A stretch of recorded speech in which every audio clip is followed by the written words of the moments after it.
Imagine standing completely alone against an entire SS Panzer division, with nothing but a machine gun and the frozen ground beneath your feet, as Tiger tanks roll toward you through the snow and hundreds of elite German soldiers advance with orders to annihilate everything in their path.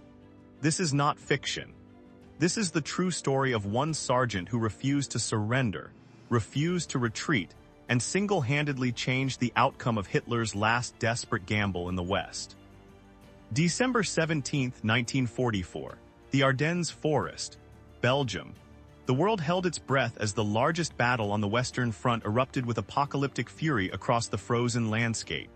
Winter had descended upon Europe with merciless intensity, transforming the dense woodlands and rolling hills into a realm of ice, snow, and death. The temperature plunged far below freezing, turning breath into clouds of vapor and sweat into crystalline patches on skin exposed for mere moments. The sky hung low and gray, pressing down upon the earth like a shroud, and through the skeletal branches of ancient trees, silence reigned in those final moments before hell itself broke loose upon the American positions dug into the frozen Belgian soil. Sergeant José Mendoza López crouched in his foxhole near the village of Krinkelt, his hands wrapped around the cold metal of his Browning M1919 machine gun. The weapon was a monster, weighing 65 pounds of steel, wood, and deadly purpose.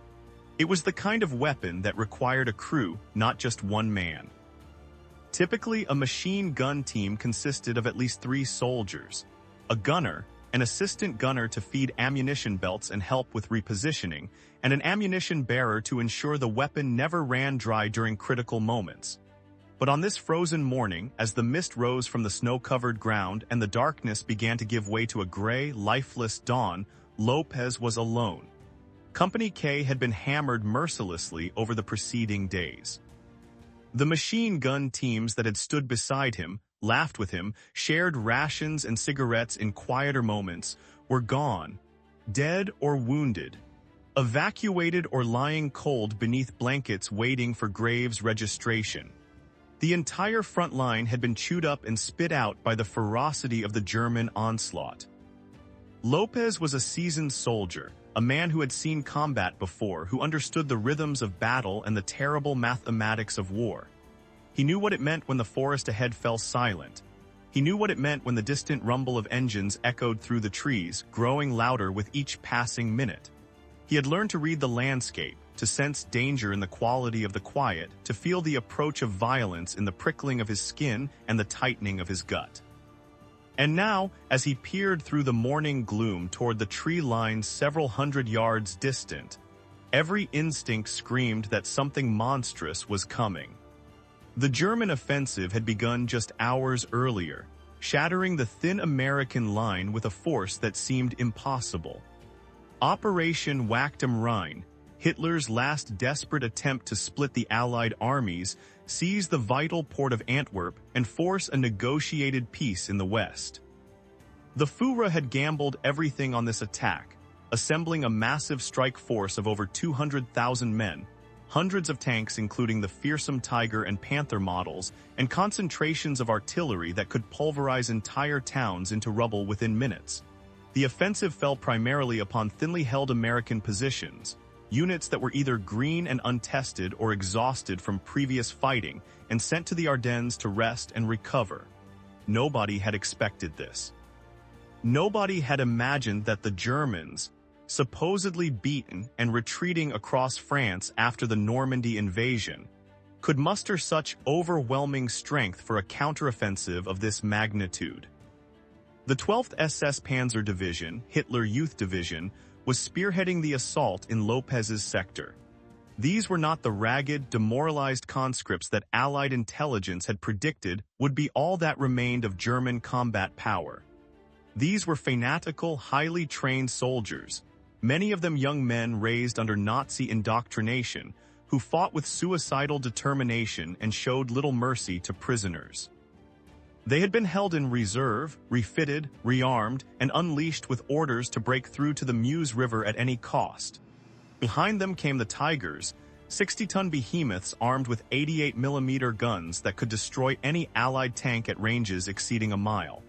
The sound of their engines was distinctive, a deep, guttural roar that carried for miles and struck fear into infantrymen who knew they had nothing capable of stopping such machines. Company K held a position that had been identified by German intelligence as a weak point, a seam between American units where a determined push could create a breakthrough. The left flank was particularly vulnerable, a stretch of open ground and scattered woodlots that offered little natural protection and was thinly defended due to casualty rates and the desperate need to spread available forces across too much territory. If the Germans punched through here, they could roll up the entire defensive line, encircle multiple companies, and open a highway straight through to the rear areas where supply depots, artillery positions, and headquarters were located. The tactical significance was clear to everyone from the company commander down to the newest rifleman. This position had to hold. But as dawn broke on December 17th, it became horrifically apparent that holding might not be possible. The German artillery barrage began with a sound like the world splitting apart. Shells screamed overhead, airburst rounds detonating in spectacular cascades of shrapnel above the foxholes, tree bursts sending wooden splinters the size of daggers spinning through the air, and heavy high-explosive rounds cratering the frozen earth and flinging dirt, snow, and bodies into the sky. The bombardment was mathematically precise, walking up and down the American line, seeking out command posts, communication trenches, and weapon positions. López pressed himself into the bottom of his foxhole, feeling the earth shudder with each impact, feeling the pressure waves slam against his body, feeling the snow and debris rain down upon him in waves. The barrage lifted after what seemed like hours but was perhaps only 30 minutes. In the ringing silence that followed, López raised his head and looked toward the tree line. What he saw would have broken lesser men. Through the swirling mist and smoke, shapes emerged from the forest.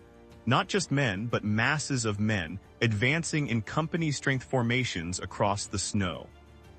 The field gray uniforms of the SS Panzer Grenadiers were visible even at this distance. And behind them, lurking at the forest edge like primordial beasts, came the tanks. Tiger tanks, their long guns traversing slowly as they sought targets, their thick armor impervious to anything Company K possessed. López made a decision in that instant that would define not just his own fate, but the fate of everyone depending on Company K's position holding. He could stay in his foxhole, relatively protected, and wait for the Germans to overrun the position. He could fall back with the inevitable retreat, preserving his own life. Or he could do what every fiber of his training, experience, and character demanded. He could fight. But to fight effectively with a machine gun, he needed to be in a position where he could see the enemy, where he could bring enfilading fire across their advancing lines, where he could make every belt of ammunition count for maximum carnage. His current position would not suffice. The collapsing left flank where the German pressure was greatest, where American positions were being systematically eliminated, where the breakthrough would occur if it occurred anywhere, that was where he needed to be. The Browning M1919 was not designed to be carried by one man across open ground under fire. 65 pounds of machine gun, plus the tripod, plus ammunition belts, plus spare barrel in case of overheating. It was insane. It was impossible. López did it anyway. He heaved the weapon onto his shoulder, grabbed as many ammunition belts as he could carry, and began moving across the snow toward the left flank. The snow was deep, in some places up to his knees, and each step required enormous effort. His breath came in ragged gasps, vapor pouring from his mouth and nose, sweat breaking out across his body despite the freezing temperature. Behind him, the sounds of battle intensified. Small arms fire crackled across the line as German infantry closed to within effective rifle range. The heavy thump of German machine guns, the distinctive buzzsaw sound of the MG-42s firing at 1,200 rounds per minute joined the cacophony. Mortar rounds began dropping among the American positions, adding to the chaos and destruction. López could hear the screams now. Men dying, men wounded, men crying out for medics who could not reach them through the firestorm. He forced himself to ignore it to focus on the task at hand. One step, another step, keep moving. The weight of the machine gun dug into his shoulder threatened to drive him into the snow. His legs burned with effort. Bullets snapped through the air around him, some passing so close he could feel their passage, could hear the distinctive crack as they broke the sound barrier mere inches from his body. The Germans had spotted him, recognized what he was doing, and were directing fire at this lone soldier struggling across the open ground. It should have been suicide. By all rights, by all statistical probability, he should have been cut down within the first 50 yards. He reached the position he had selected, a slight depression in the ground near a shattered stone wall that offered minimal cover but crucially provided an excellent field of fire across the German axis of advance. His hands moved with practiced efficiency despite the cold and the adrenaline flooding his system. Set the tripod, lock the legs, mount the gun, feed the belt, charge the weapon, sight picture, target acquisition. The entire process took perhaps 30 seconds, but in those 30 seconds, the German infantry had closed to within 200 yards of the American positions on the left flank. He could see their faces now, young and determined, could see the steam of their breath, could see the weapons in their hands and the grenades on their belts. López pressed the butterfly trigger and the Browning roared to life. The sound was immense. A rapid hammering that drowned out everything else, a mechanical thunder that announced death was coming for those caught in its path. The weapon fired 30 caliber rounds at a rate of 400 to 500 per minute when properly controlled, each bullet capable of killing at ranges exceeding 1,000 yards. López did not fire blindly or waste ammunition in long, undisciplined bursts. He had been trained by veterans of the Pacific and North Africa, men who understood that ammunition discipline meant the difference between success and rapid death. He fired in controlled bursts of 5 to 7 rounds, traversing the gun smoothly across the German formations, each burst calculated to intersect with advancing soldiers, each burst a statement of defiance and deadly intent. The effect was immediate and catastrophic for the Germans. Men fell, tumbling into the snow, their momentum carrying them forward even as life fled their bodies. Others dove for cover, disrupting the careful formations that had emerged from the tree line. The advance wavered, hesitated, as soldiers who had expected minimal resistance suddenly found themselves facing accurate, sustained machine gun fire from an unexpected direction. López could see German NCOs shouting orders, gesturing, trying to rally their men and redirect the assault. He shifted his fire toward these leaders, knowing that eliminating command and control elements multiplied the effectiveness of every bullet expended. But López had also revealed his position, and the Germans were far too professional to ignore such a threat. Within moments, return fire concentrated on his location. Rifle bullets kicked up snow and stone fragments around his position. Machine gun fire from German MG-42 stitched lines across the ground, seeking him out, walking closer with each burst. Mortar crews adjusted their aim, and within a minute the first mortar rounds began dropping nearby, each explosion a hammer blow that showered him with debris and left his ears ringing. And then, most terrifying of all, he heard the metallic clank and squeal of tank treads, the roar of powerful engines, and knew that a Tiger had identified his position as a priority target. The Tiger was a nightmare made manifest in steel and explosive fury. Weighing 60 tons, armored with plating up to 120 millimeters thick on the front, armed with the legendary 88 millimeter gun that had destroyed thousands of Allied tanks and vehicles throughout the war. Against infantry in the open, it was simply a mobile execution platform. The turret traversed with mechanical precision, the long barrel of the main gun swinging to bear on López's position. He had perhaps 3 seconds, not enough time to relocate, not enough time to do anything but brace and hope that the stone wall might deflect some of the blast. The 88 millimeter gun fired with a sound that was less a noise and more a physical force, a concussive blast that seemed to compress the air itself. The high-explosive shell covered the distance to López's position faster than thought and impacted the ground perhaps 10 feet from where he crouched. The explosion was apocalyptic. The world dissolved into fire, smoke, pressure, and flying fragments of stone and frozen earth. López felt himself lifted and thrown, the machine gun torn from his hands, his body ragdolling through the air before slamming back down into the snow with bone-jarring force. His vision swam. His ears heard nothing but a high-pitched whine. Blood ran from his nose and the corners of his mouth. Every breath felt like knives in his chest. For a long moment he lay there in the snow, stunned, battered, hovering on the edge of consciousness. He could have stayed down, nobody would have blamed him. He had already done more than could be reasonably expected of any soldier. But somewhere in the core of his being, in whatever place separates those who quit from those who fight until their last breath, López found the will to move.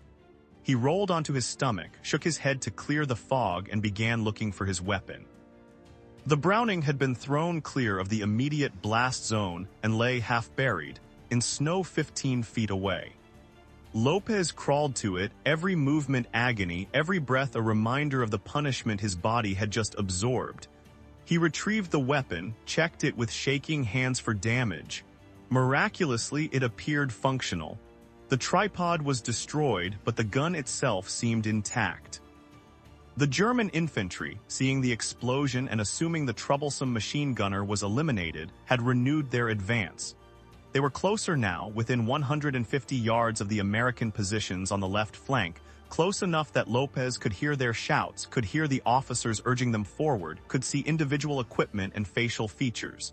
If they broke through here, Company K was finished. Dozens of American soldiers would die or be captured. The entire defensive line would collapse. The Tigers would roll through unopened, and the German breakthrough would be complete in this sector. López did not have a tripod, but he had the remains of the stone wall. He braced the Browning against the stones, found a stable firing position despite the weapon's weight and his own injuries, acquired his targets, and opened fire again. The Germans, who thought they had neutralized this position, were shocked to see tracer rounds suddenly streaking toward them once more. The psychological impact was enormous. What kind of soldier survived a direct hit from a Tiger's main gun and continued fighting? What kind of madman refused to die? The advance faltered again, men seeking cover, the momentum that had been building suddenly broken. But López could not stay in this position. The Germans knew exactly where he was now, and another tank round would certainly finish what the first had started.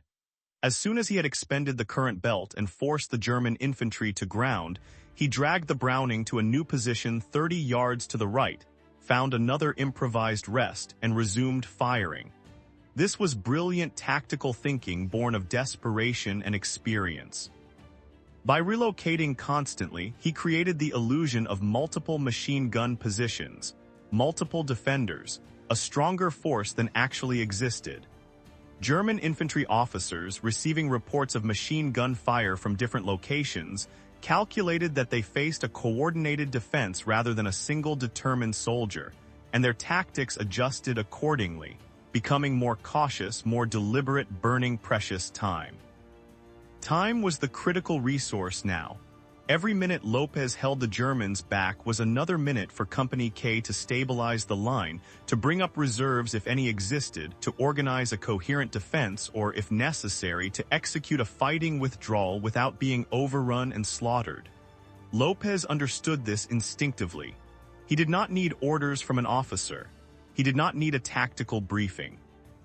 He understood what the situation demanded, and he provided it with every belt of ammunition he fed into the smoking Browning, with every burst that tore into the German ranks, with every moment he survived against impossible odds. The battle entered a strange rhythm, a deadly dance between López and the SS Panzer Grenadiers. They would advance and he would open fire, forcing them to cover.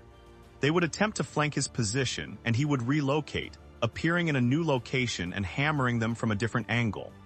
They brought up more machine guns to suppress him, and he would wait until they had committed to their firing positions, then relocate during the brief lull as they adjusted their aim, opening fire from his new position before they could respond effectively. He was fighting with an intelligence and creativity that transcended standard infantry doctrine, improvising solutions to problems as they arose, staying one step ahead of an enemy that outnumbered him dozens to one. The Browning was heating up dangerously now. The barrel glowed dully even in the gray daylight, and López could feel the heat radiating from the weapon even through his gloves. Sustained firing would eventually warp the barrel or even cause a catastrophic malfunction. The weapon was designed to allow barrel changes when overheating became critical, but that required a spare barrel and an assistant gunner to execute the change quickly while maintaining suppressive fire. López had neither. He had only himself, the weapon, and a dwindling supply of ammunition. He forced himself to fire more conservatively, shorter bursts with longer pauses between, allowing the barrel to cool slightly, making every round count for maximum effect. The snow around his various firing positions was littered with empty shell casings, hundreds of them, brass glinting dully in the pale light. The expended ammunition belts lay like metallic snakes in the snow. López had no idea how many Germans he had killed or wounded, dozens certainly, perhaps more. The snow in front of the American positions was churned and stained, scattered with dark shapes that had been men minutes before, and the German advance had ground to a near standstill in his sector. But he was running out of ammunition.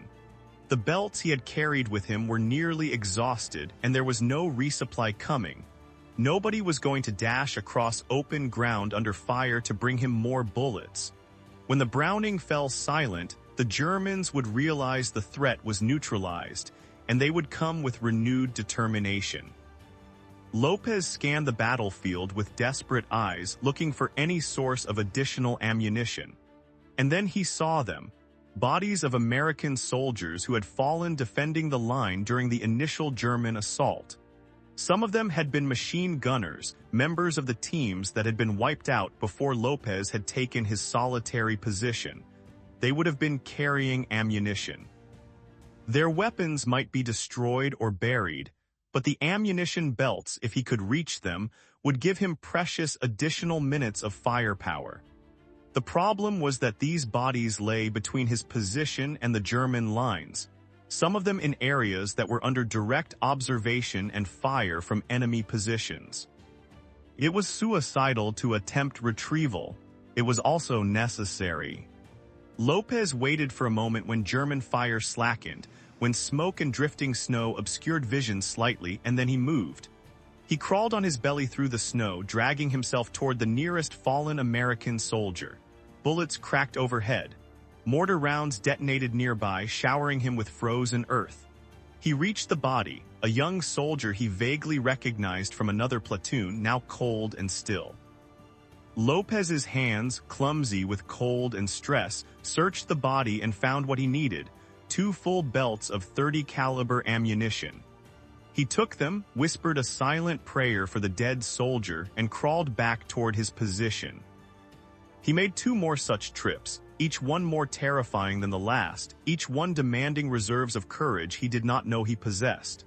But when he had finished, he had enough ammunition for perhaps another 15 to 20 minutes of sustained combat, maybe more if he was disciplined and lucky. He fed a fresh belt into the Browning, chambered around, and resumed his one-man war against the 12th SS Panzer Division. The Germans, who had begun to press forward again during the brief lull, were met with renewed fire and driven back once more. Behind López, Company K was using the time he had bought them.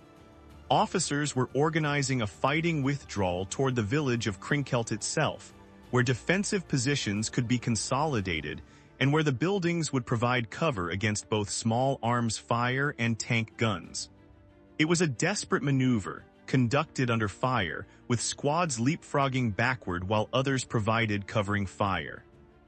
Men carried wounded comrades when possible, dragged them when carrying was not feasible, and in some cases had to leave them behind with whispered promises to return.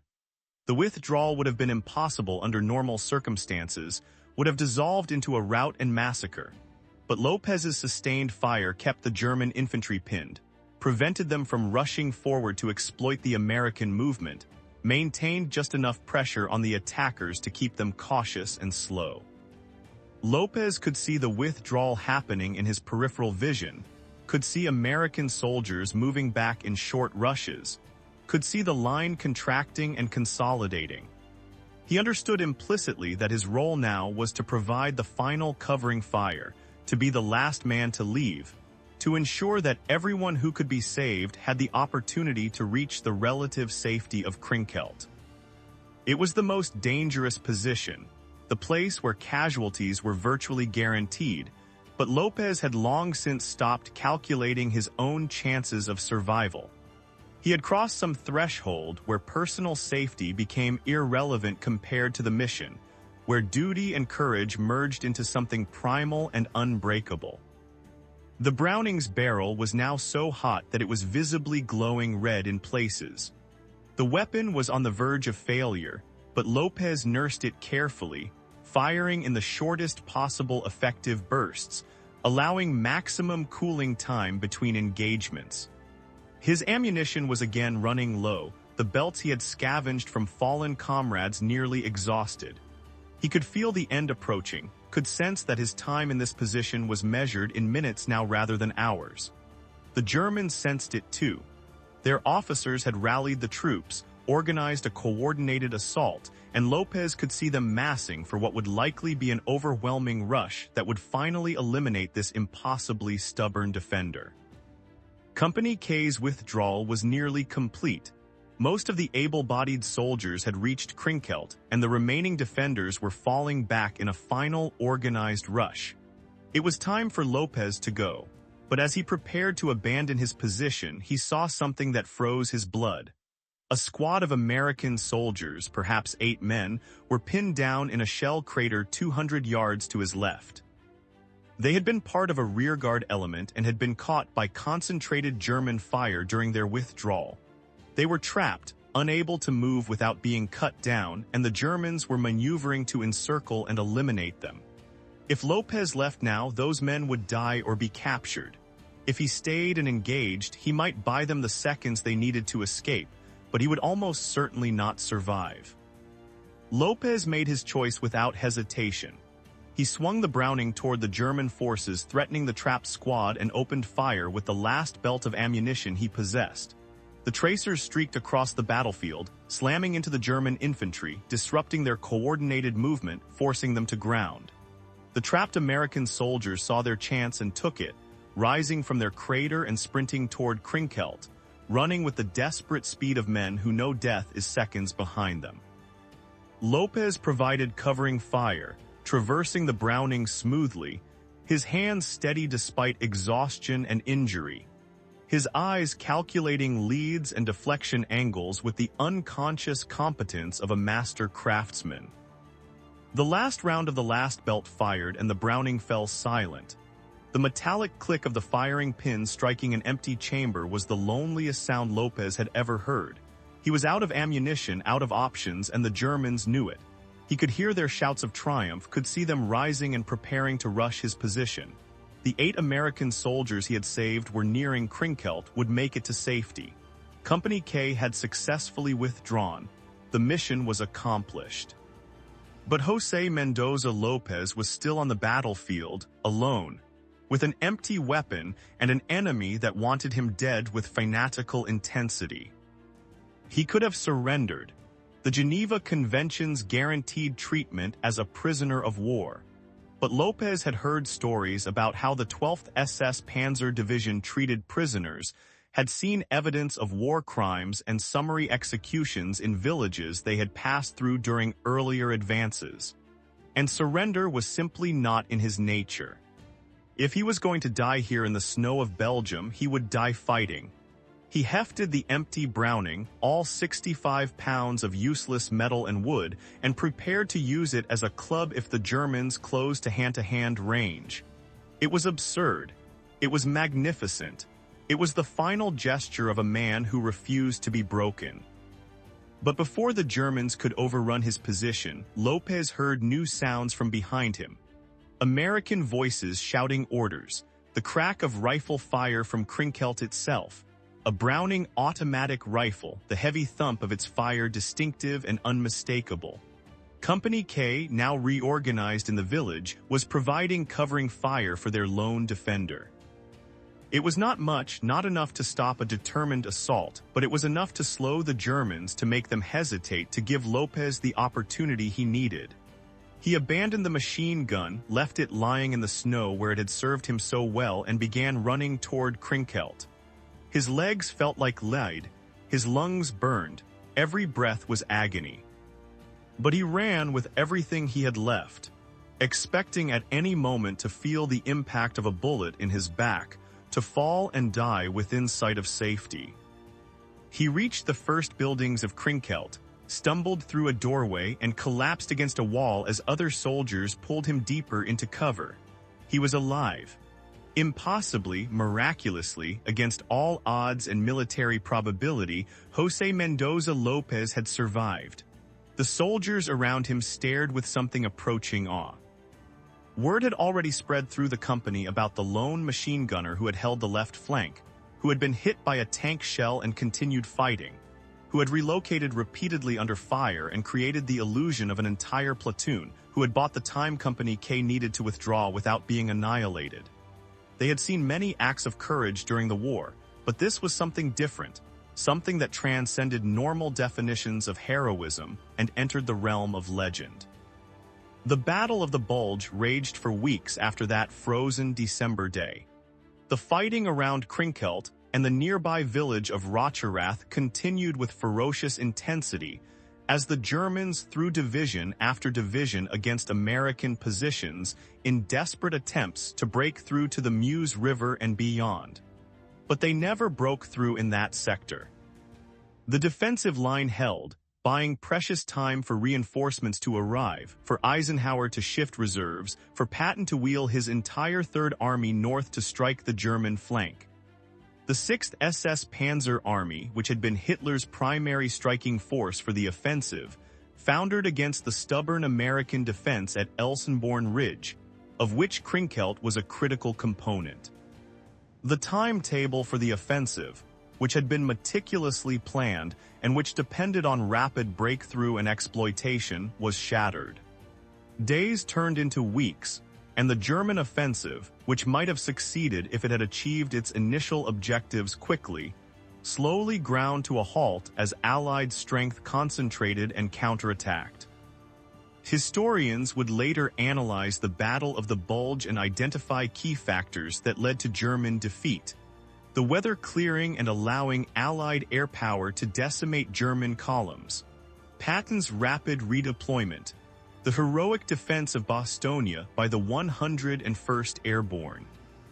But they would also note the significance of Elsenborn Ridge, where ordinary American infantrymen stopped the 6th SS Panzer Army cold, where the German timetable first began to unravel, where Hitler's last great gamble began its inexorable slide toward failure.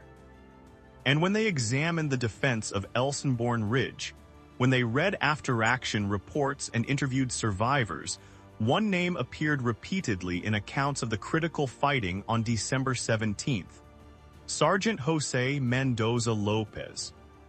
The Medal of Honor is America's highest military decoration, awarded for personal acts of valor above and beyond the call of duty.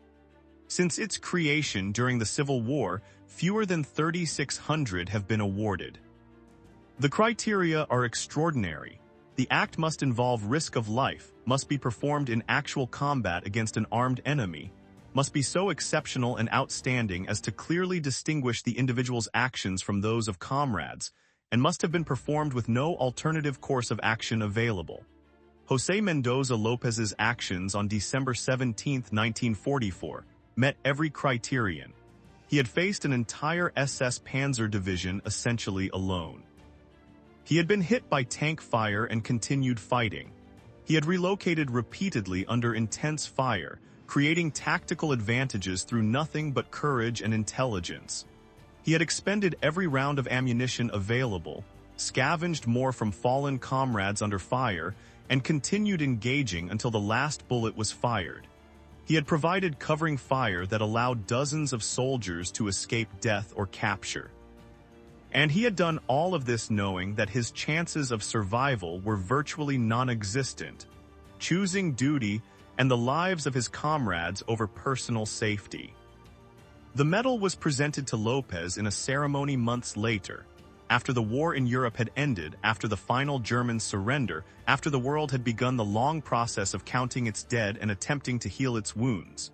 He wore his uniform, stood at attention as the citation was read, and accepted the medal with quiet dignity. He never spoke much about that day in Belgium, never sought attention or glory, never claimed to be anything more than a soldier who had done his job. But those who had been there, the survivors of Company K who had watched him fight alone against impossible odds, they knew what they had witnessed. They had seen courage in its purest form, had seen one man stand when standing seemed suicidal, had seen the difference that a single individual could make when that individual refused to accept defeat.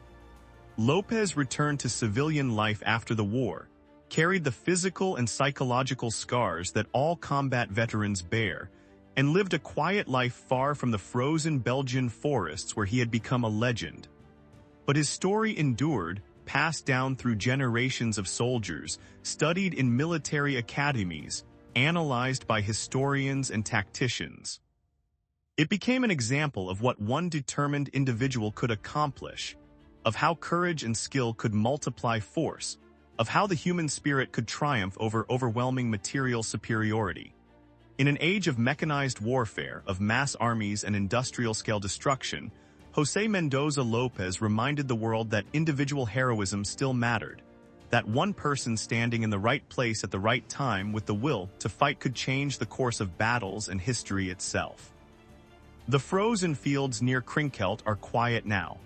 The villages have been rebuilt, the forests have regrown, and few physical traces remain of the apocalyptic violence that consumed this landscape in December of 1944. But the story remains, preserved in official records, in medal citations, in the memories of those who were there, and in the accounts they passed to children and grandchildren. It is a story that speaks to something fundamental in human nature, to the capacity for extraordinary courage that exists in ordinary people, to the bonds of duty and honor that can drive individuals to superhuman feats. Sergeant José Mendoza López, alone with his machine gun in the snow, facing an SS Panzer division and refusing to yield, stands as a testament to the heights of heroism that humans can reach when tested by the crucible of combat. So now, having heard this story of impossible courage and determination, we invite you to engage with this history. Subscribe to this channel to hear more accounts of extraordinary heroism from the Second World War and other conflicts. Like this video if López's story moved you, if it gave you a new appreciation for the sacrifices made by the generation that fought against fascism and tyranny. Share your thoughts in the comments. And consider this question: could you imagine yourself standing alone against impossible odds like Sergeant López? What would you have done in his place, alone in the snow with nothing but a machine gun and the knowledge that retreat meant the death of your comrades? Would you have found the courage to stay and fight, knowing that survival was unlikely and death was probable? These are not easy questions, and there are no simple answers. But they are worth asking, worth contemplating, because they speak to who we are as individuals and as a society.